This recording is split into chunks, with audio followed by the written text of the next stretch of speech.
In this life, a lot of times we deal with haters and we try to figure out ways how to deal with them because sometimes it can be very depressing, saddening, and you're just trying to figure out ways to handle it. But it's important to realize that in the Bible has given us patterns, a blueprint on ways we can address and, you know, um, what's the word I'm looking for? To address and take advantage of, you know, to help us basically. And we're going to analyze a person in the Bible whose name is Joseph.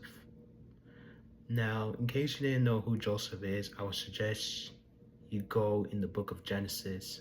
He's the son of Jacob. And you'll learn a couple of things, but one of the things that we learned from him is he dealt with betrayal from people he was supposed to trust, including, I would say the people that betrayed him really was his siblings. They were supposed to have his back, but they were jealous of him because of the gifts and the visions that he had.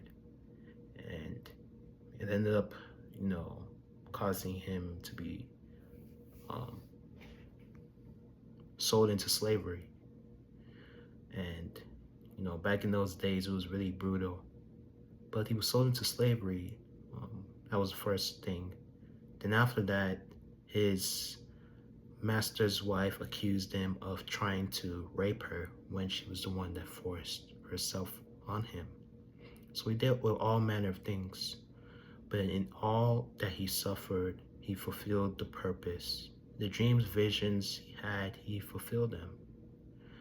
And it put his haters to shame. And the haters mostly were, as I've mentioned, his siblings. That even when their father Jacob died, um, they were afraid. So to silence your haters and to make them fear you, you just have to fulfill your vision. And I've come to realize that a lot of times people that hate you, they're not, necessarily doing as much.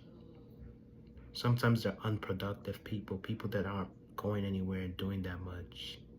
And if you even look at the Bible of the fate of his siblings, some had blessings, others were cursed based on their works. They all had, where they were going. And that goes on to show that in life that we're not all headed the same direction. While you're headed towards, that narrow and great way, other people are they're heading a different direction and they're gonna try and intimidate you. I was having my quiet time and I remember reading about how when you seek a godly lifestyle, there are things you'll suffer, including unbelievers looking at you though.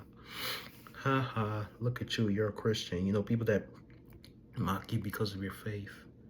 But you shouldn't let that move you. And a lot of times we try to take vengeance and revenge on such people, but it's not going to do you any good. And the Bible also talks about how vengeance belongs to the Lord. So one of the things you must do to avoid that is, number one, is not be bitter. In Hebrews 12 verse 15, scripture talks about bitterness. It's like a prayer asking God to help, not give into, bitterness and all that. But that's something you can look at. Then number two, fulfilling your purpose, silence your haters, just as I've mentioned of Joseph. So those are some of the things you can do. And number three, just don't carry it on your head. It's not going to do you any good because you just place burdens on yourself. And the Bible talks about, whenever we have burdens, we must place it unto him. He'll give us our yoke, which is in the New Testament. So those are some of the elements that helps us dealing with haters. And it's important to also realize that in life, there are things we can control, things we can't control. You can't control what people think about you. Till you leave, people are always going to have something to say. I've had people that have come on this channel and said some negative things, and they don't understand what I'm trying to do. I'm not here to criticize. debate or anything. This channel just talks about topics from a biblical perspective, and people hate on me for that. But at the end of the day, people are gonna do what they're gonna do, but they can't stop me because I had a vision to start this channel, and I'm doing it. So that's something we can learn. Just fulfilling your purpose is the antidote for silencing your haters. So I hope something stood out to you today. Thank you.